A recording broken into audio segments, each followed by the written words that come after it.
In this video, we'll take a look at ClyphX, which is a MIDI remote script for Live 8. This allows you to have a special type of track in your set that can host a special type of clip called an X-clip. And X-clips can contain an action or a series of actions related to controlling parameters in Live.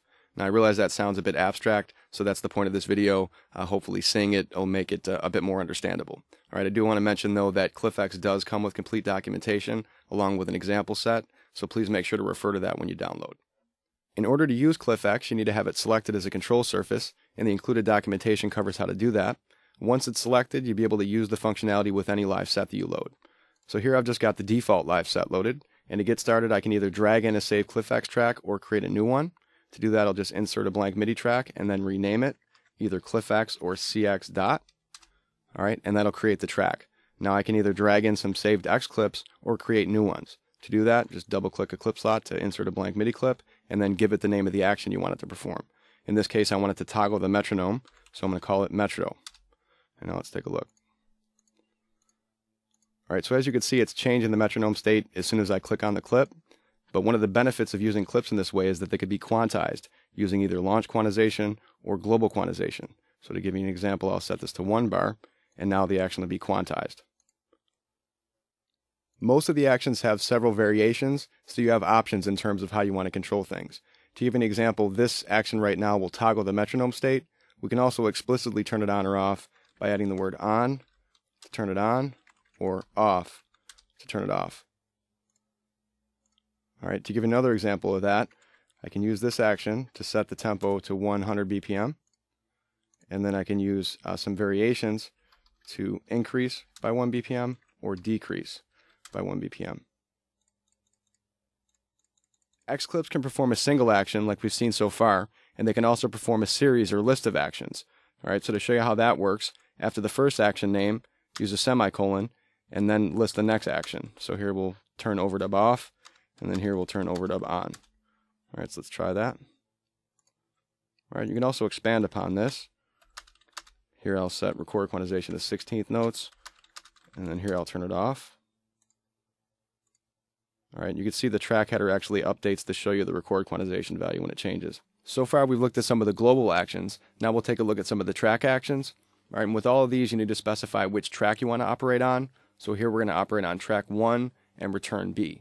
Alright, and it's going to set the crossfade assignment for both of those tracks. Alright, this one will operate on the selected track. Alright, that's whichever track is selected, and it'll momentarily mute that track. Alright, it works on returns as well. Alright, this will launch clip 3 on track 1 and clip 1 on track 2. Alright, this will have the loop length of the clip that's playing on track 1, and this will also select track 1 and show clip view so we can see what's going on. Alright, this will double the loop length, and this will move the loop by its length. This will transpose the notes in the clip that's playing on track 2 by 1 semitone, and it'll also select track 2 and show the clip. Alright, this will reverse the notes, and this will randomize the velocity of notes. Next we've got some device actions. Alright, this one will randomize the parameters of the second device on track 1. This one will randomize the first macro of the first device on track 1, and this will show devices so we can see what's going on. Alright, this one will reset both devices, and then this will momentarily turn on or off the device, and you can see it doesn't have a device number, so it'll work on the selected device.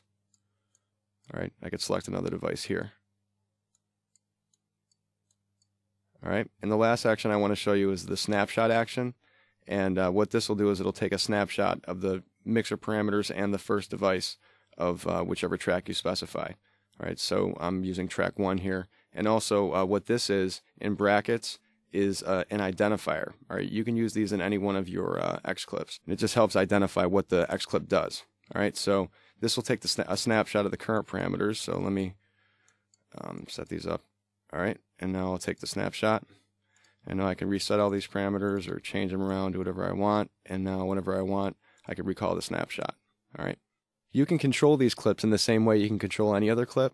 So you can use the mouse, keyboard, key mapping, MIDI mapping, or controllers like the APC40 or Launchpad. Alright. You can also define dedicated controls to use for launching these clips. Alright, now I've done that here with my NanoPad. I've defined 6 launch buttons and 2 bank buttons. Alright, so now I can move between banks of clips and launch clips. Alright, and you can use pretty much any controller for this. They could send notes or CCs, and you could define anywhere between 1 and 16 launch buttons.